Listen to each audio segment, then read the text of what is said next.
गजपति जिला गोसाणी ब्लॉक अंतर्गत खरसंडा ग्रामर जड़े कार्यरत जवान मृत्युवरण होती जहां नहीं स्थानीय अंचल आत्महत्या सन्देह घटनार प्रकाश जी मणिकंठा वर्ष 29 वर्ष नामक जड़े कार्यरत जवान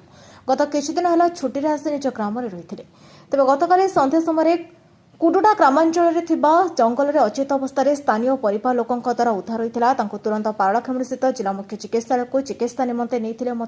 अवस्था संकटपूर्ण जो आंध्रर श्रीकाकुलम स्थित एक घर हस्पिटाल को चिकित्सा निमंते नहीं जाते हेले श्रीकाकुलम पहुंचा पूर्व मृत्यु घटी मध्यरात्र समय पारलाखेमुड़ी स्थित जिला मुख्य चिकित्सालय को अणा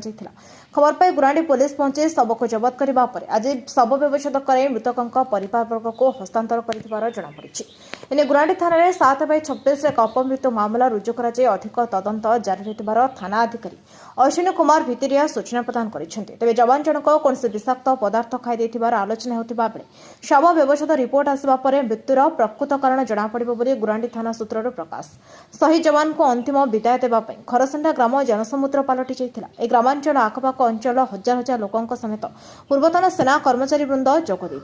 शेष में सेना पक्ष संपूर्ण राष्ट्रीय मर्यादा सकारे तोप सलामी दि जाए अंत्येष्टिक्रिया होता शहीद जवान को बड़ भाई मुखाग्नि देते